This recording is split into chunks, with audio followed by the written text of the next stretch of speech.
sa pagpapaunlak ninyo at magandang umaga sa ating lahat. Kung mapapansin ninyo, ako nang nag-initiate ng press con na ito kasi alam ko yung marami sa inyo ay sa mga nakakaraang mga araw ay hindi nila ako ma-interview kasi hindi naman ako talaga nagpapa-interview.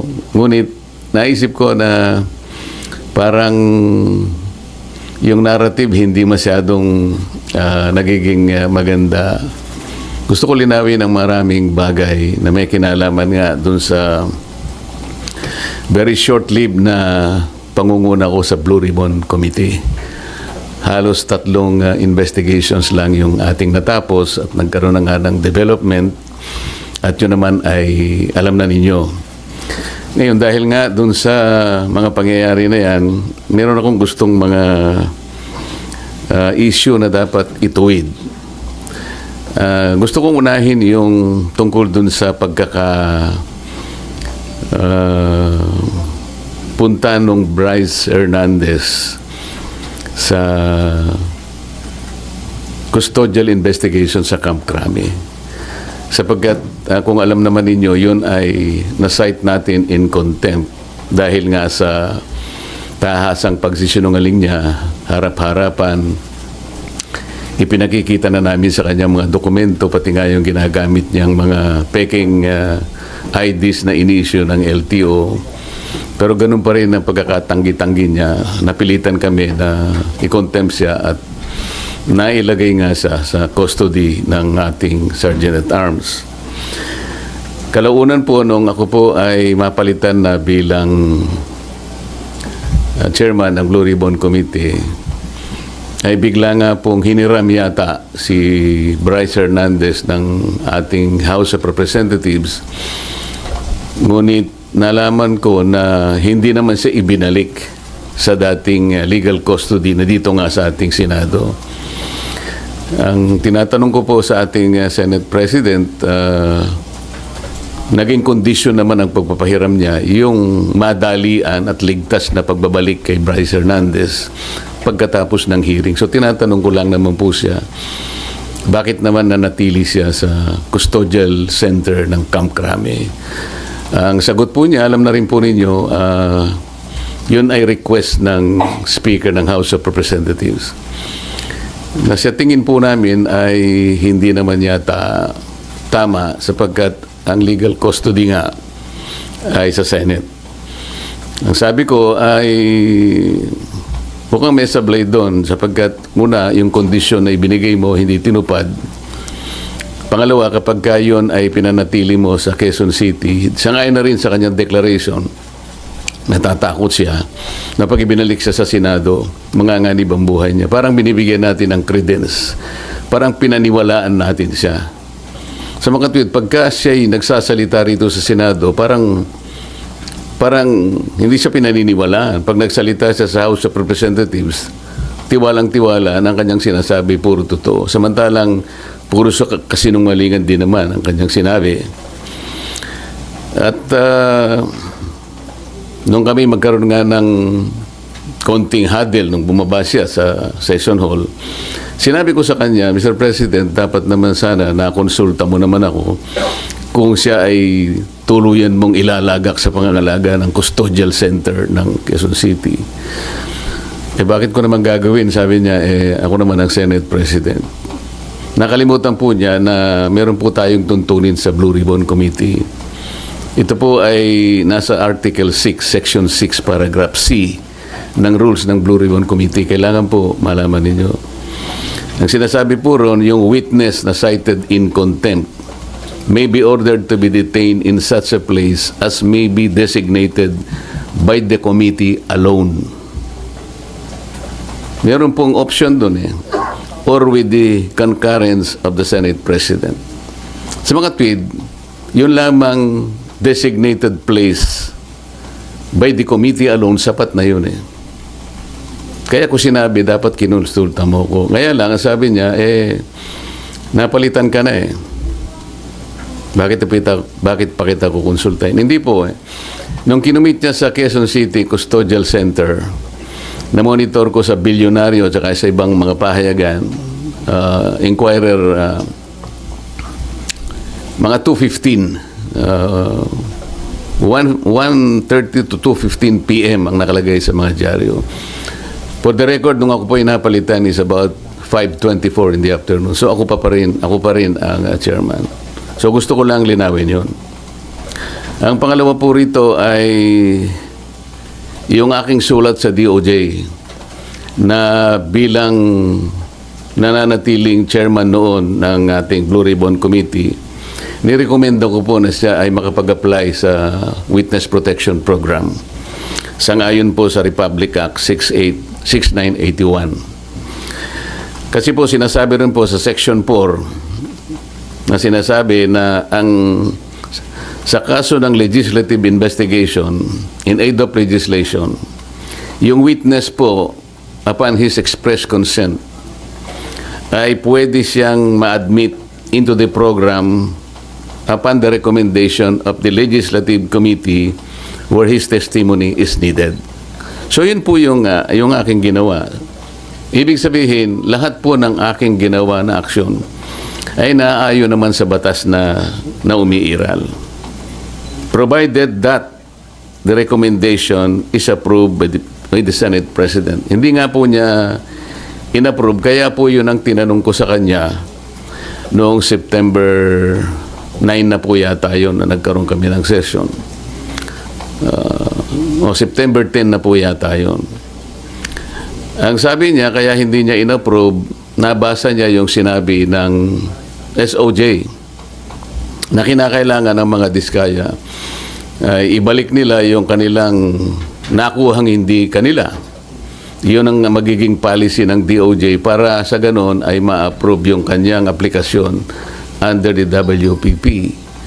Nagtaka nga po ako kung bakit ganon ang sinabi ng ating SOJ sapagkat linggo, isang araw bago pasimulan natin yung pangatlong investigation, nagkausap po kami. Pati yung kanyang deputy undersecretary, ang pangalan ay Jojo Cadiz. Nakausap ko yun ng mga ilang araw, siguro Biyernes hanggang Sabado. Sinasabi ko sa kanya yung maaaring merong lumabas sa mga contractors na kasangkot dito sa aming pag-iimbestiga sapagkat nagpapadala sila ng feelers na maaaring may magsabi and they will come into the open. So I was looking at the possibility of granting them provisional immunity. Ang sabi naman nung Yusek Cadiz, mabuti po kanya i-repair ko rin sa ating SOJ. Sabi ko, tama-tama yan. Hanggang sa araw nga ng linggo, nagkausap kami personal. At tahasan niyang sinabi sa akin, pwede yan, sabi niya sa akin. Alam niyo naman, si Secretary Boying Rimulya, matalik kong kaibigan yan, matagal kami nagsama sa House of Representatives. So pinanghawakan ko yung kanyang sinabi sa akin. Alam mo naman kanya, ang Senado ay kabatakan natin yan, lalong-lalo na sinusulong natin yung Whistleblowers Act. Sige, kanya, panindigan natin yan. So matibay po yung aking paniwala, malakas ang aking loob, kaya sumulat nga ako at inirekomenda ko nga na siya mapa sa ilalim itong mag-asawang diskaya sa Witness Protection Program. So ako'y nalulungkot kung bakit ginawa yon. Nagpahayag ng gano'n ang ating Secretary of the Department of Justice. At yun naman ang ginawang basihan ng ating Senate President na hindi nga niya pwedeng pirmahan yung aking sulat. Alam po ninyo, sa tamang pagkakataon, I'm going to confront the Secretary of Justice kung bakit niya sinabi yun. Sapagkat malinaw naman po sa batas. Ano po, kung titingnan po ninyo yung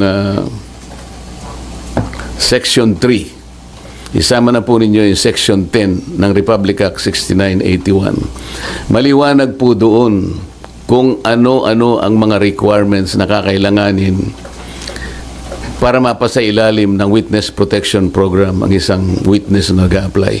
Hindi po kasama doon yung restitution na kanyang binabanggit, na magbabalik ka pa ng kung ano-ano sa gobyerno. Unang-una po, nasa pag-iimbestiga pa lang po tayo eh. Kanino kukunin at paano i-determine yung halaga na ibabalik ng mga diskaya kung sakasakali? Wala po sa tuntunin ng batas. Ang ilan po sa mga requirements kung bakit ka magko-qualify sa witness protection. Yun pong offense na kung saan kakailanganin ng testimony is a grave felony. Ito po kasi ay inaharap nila dito kung sakasakali ay plunder. So grave po yun eh. Yung testimony po ay substantially corroborated in its material points. Sinasabi ng mga diskaya, meron po kaming dokumento eh. Dapat sana tuntunin nila. Meron po kaming mga ledger. Hindi naman nila inahanap kung nasaan ang mga ledgers. Dapat yun ang tanongin nila sa mga diskaya. Ang miyembro niya, siya o ang miyembro ng pamilya up to the second civil degree by consanguinity or affinity ay nasa threats, tinatakot. Maaari silang mamatay. Maaari silang puwersahin, takutin. Ito po yung mga requirements lang eh. At hindi siya law enforcement. Sa Section 10 sinasabi rin ang walang ibang direct evidence na maglilink sa mga iba. Kung kakailanganin mo ang kanyang testimony, isa sa requirement yun eh. Na sila they are not the most guilty. At hindi pa sila na-convict ng krimen involving moral turpitude. So makikita po ninyo rito, yung restitution na sinasabi ng Secretary of Justice, na yun naman ang pinagbasihan ng Senate President, hindi po kasama sa requirements para lang ikaw ay makapag-apply under the Witness Protection Program. Bakit po bumaligtad ang Secretary of Justice? Ngayon po, sinasabi ni Senate President, nagmamadali daw po ako na mabigyan sila ng Witness Protection Program. Yun po yung sinasabi ng batas eh. Pag hiningi nila with their consent, sapagkat nanganganib ang buhay niya, hindi ka magmamadali. Ilalagay ko po ba sa kamay ko ang kaligtasan ng mag-asawa na yun? Sila po ay nagkusa, gumawa ng salaysay. At kung malalagay ang kanilang buhay sa alanganin, sa peligro, sa kamatayan, hindi ko hintayin na dumating yun. Gagawin ko yung katungkulan ko sa ilalim ng batas. Kung sinasabi nila nagmamadali ako, maaaring nagmamadali ako sapagkat yun ang kailangan para sila'y mailigtas. Okay?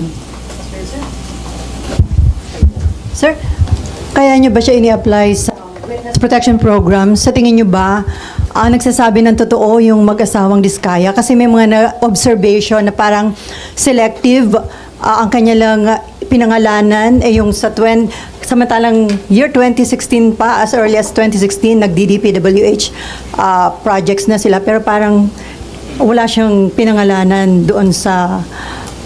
Yung tanong mo kung pinaniwalaan ko, yung kanya mga sinabi. Kaya that's beside the point eh. It's not for me to render judgment doon sa kanyang sworn statement. Iyon ang kanyang sworn statement. At sinabi niya roon na nanganganib po yung buhay ko namin dahil sa lumabas po kami na ganito. At bukod doon, bago siya gumawa ng isang sworn statement, minabuti ko para masiguro ko na talagang voluntaryo ang kanyang gagawin. Sabi ko sa emissary niya, pasulatin mo siya sa akin kahit na handwritten note na talagang voluntaryo niyang gagawin at kung bakit niya gagawin yon. Nasatisfy ako doon sa kanyang sulat.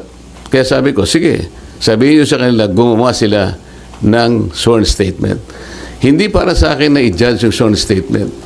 Ito will form part of the proceedings na pagdating ng araw, ito ay gagamitin po ng korte. Mahaba pong proseso ito eh.